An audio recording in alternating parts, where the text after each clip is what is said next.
আসসালামু আলাইকুম, সবাই কেমন আছেন? আশা করি ভালো আছেন। আগাগোড়ার মতো আপনি জানেন আমার নাম কাউসার। আসলে আজকে কথা বলতে চাচ্ছি, অনেকেই আমি কিছু ভিডিও ছেড়েছি আমার ফেসবুকে, ইউটিউবে একটা ভিডিও ছেড়েছি আ কাকে ভোট দিব সেটা নিয়ে।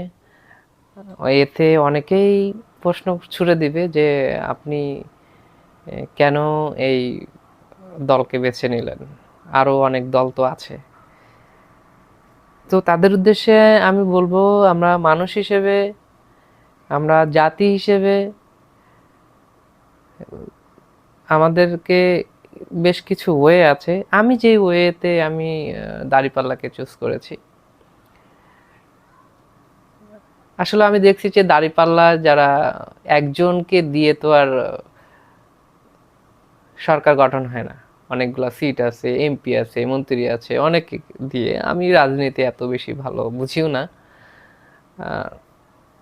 এটার অনেক মারপ্যাচ আছে, আমি এটা বুঝি না। আমি যতটুকু বুঝি, যেভাবে আমি চুজ করেছি, নেতা চুজ করেছি, আমি দেখেছি দাঁড়িপাল্লার মধ্যে অনেক আলেম, তারপরে মসজিদের ইমাম, মুয়াজ্জিন, অ্যাকচুয়ালি যাদেরকে আমরা সামনের কাতারে দিয়ে নেতা বানিয়ে আল্লাহর ইবাদত করি, সে তাকে তো প্রাধান্য দেওয়া উচিত, তারাই তো বড় নেতা। সো এই লোকগুলি বেশিরভাগ জামাতে আছে, সব না, বেশিরভাগ। এবং এই লোকগুলি জামাতকে বেশিরভাগ মানুষ পছন্দ করে। এই টাইপের সৎ লোকগুলি এই জামাতে বেশিরভাগ আছে, যার কারণে আমার পছন্দ হয়েছে। এবং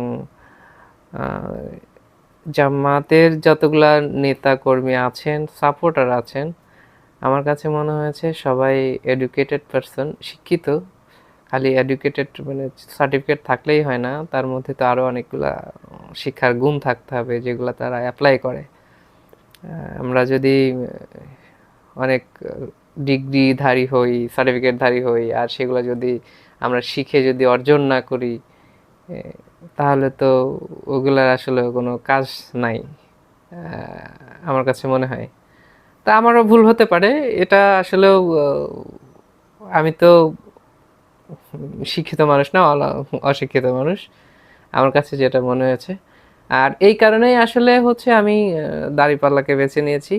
আমার এবারের আমি প্রথম ভোট দিব সরকার গঠনে, আমি দাঁড়িপাল্লা